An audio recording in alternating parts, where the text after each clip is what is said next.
Hello everyone, magandang araw po sa inyo lahat. So for today's video, i-share ko lang po sa inyo yung ating mga update dito sa ating tindahan. So dito mga kasari, ang aking update is bumili tayo ng itlog din na bago. Ito, kasi yung dating itlog natin ay nabanggit ko sa inyo before na 180 tapos nagtaas ng 20 pesos.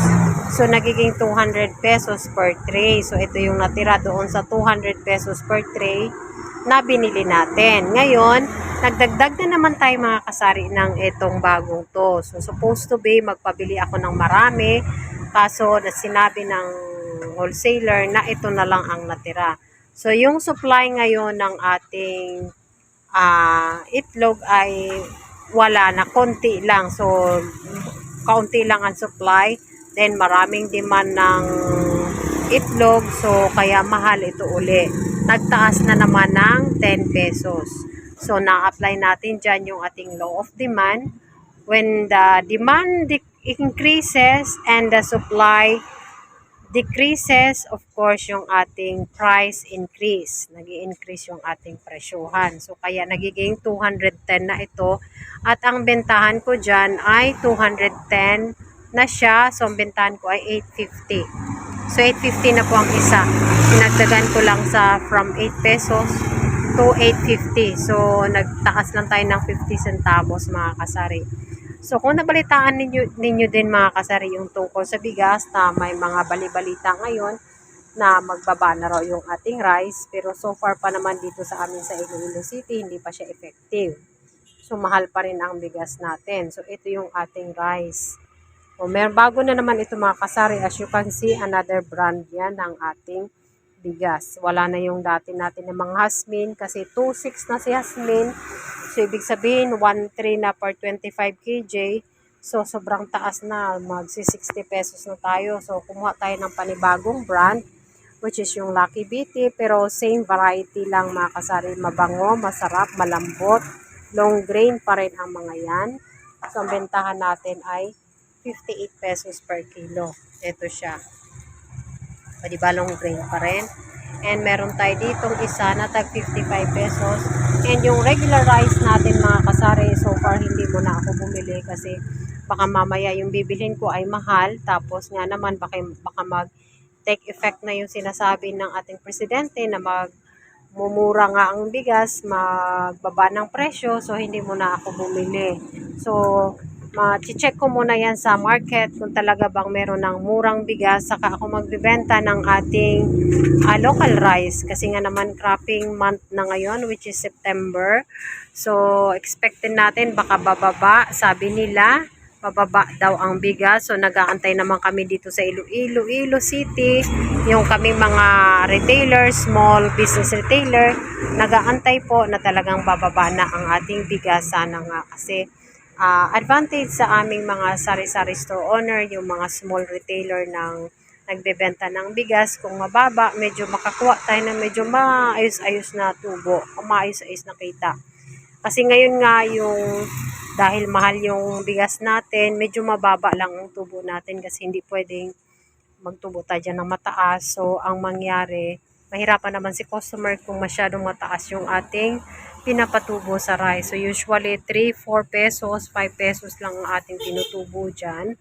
Tapos, kung tutubuan natin ng mataas, mahal na. So, ngayon, hindi mo na tayo kumuha, nag-avail ng local rice. Sana lang ay siguro bukas, next week, by Monday, Wednesday, baka meron na mag-take effect dito yung mura. Kasi meron akong isang vlogger na napanood dyan na 2,000 pesos na lang ang 50 kilograms niya na rice, which is ibig sabihin tag 40 pesos na lang ang kapital. So, binibenta na niya ng 45 pesos. So, mega love shout out sa iyo, kasari. Kasi meron ka ng 45 pesos per kilogram na rice. So, dito sa amin, ako ay 52 pesos pa rin ang aking murang bigas at ang pinakamahal ko ay 58 pesos, then 55 pesos, tatlong variety lang. So yun mga kasari ang aking update. Ginawa natin ngayong araw na to mga kasari, meron tayong delivery at nagbayad pala tayo ng ilista dyan, na magkano bang binayad ko dyan sa ilista. Nagbayad tayo ng, yung ilista ko mga kasari, yun yung load na halimbawa maubusan ako sa aking retailer, nagpapailista ako kay grocery. So malaking tulong din si grocery sa ating mga retailer kasi kung halimbawang kapusin tayo ng budget, so meron tayong matatakbuhan na app which is yung ating ilista, and nakabayad tayo ng 1,200 madilim 1,000 ay makasari against the light. Ito 1,223 pesos. Yun ang binayaran natin doon sa ilista ng load. So ito yung load natin for the whole week.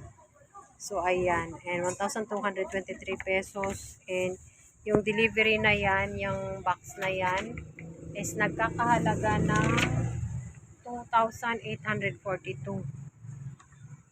Ewan ko makita yan. Ayan, 2,842 pesos yung box na yan.